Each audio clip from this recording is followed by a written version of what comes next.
हमें अगले हफ्ते भी संभालना देता है। तो पिछले हफ्ते हमसे जाने जो भी गलती गुनाह हो उनके अलग लोग क्षमा मांगने लेके जाओ, और एक रात जो वचन न पढ़ने जाओ उसे पढ़ने के लिए मेरी सहायता करना, मदद करना, और आपके सारे बच्चे इस वचन को सुनकर आशीषित हो। प्रार्थना प्रभु यीशु मसीह के नाम से मांगता हूँ, आमीन। क्षमा प्राप्ति की आशीष, क्षमा प्राप्ति की आशीष। क्या ही धन्य है वह जिसका अपराध क्षमा किया गया और जिसका पाप ढांपा गया हो। क्या ही धन्य है वह मनुष्य जिसके अधर्म का यहोवा लेखा ना ले और जिसकी आत्मा में कपट ना हो।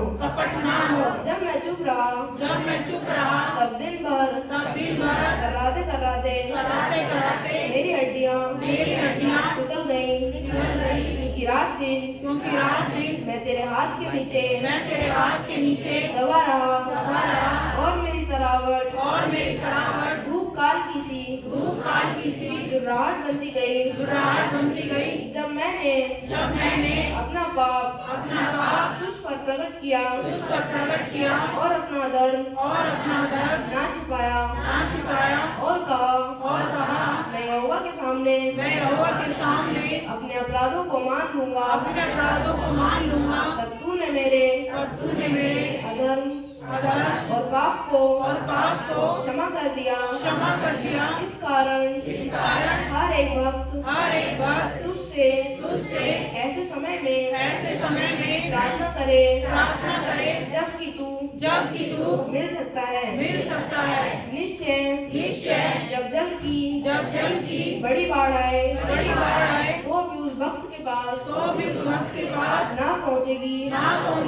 तू मेरे छिपने का स्थान है। तू संकट में मेरी रक्षा करेगा।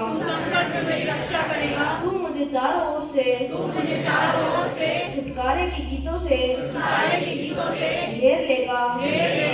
मैं तुझे बुद्धि दूंगा और जिस मार्ग में तुझे चलना है उसमें तेरी अगुवाई करूंगा। मैं तुझ पर कृपा दृष्टि रखूंगा और सम्मति दिया करूंगा। तुम घोड़े और खच्चर के समान ना बनो जो समझ नहीं रखते। उनकी उमंग लगाम और रास से रोकनी पड़ती है। नहीं तो वे तेरे वश में नहीं आने के। दुष्ट को तो बहुत पीड़ा होगी, परंतु जो यहोवा पर भरोसा रखता है वह करुणा से घिरा रहेगा। हे धर्मियों यहोवा के कारण आनंदित और मगन हो, और हे सब सीधे मन वालों आनंद से जय जयकार करो। आमीन।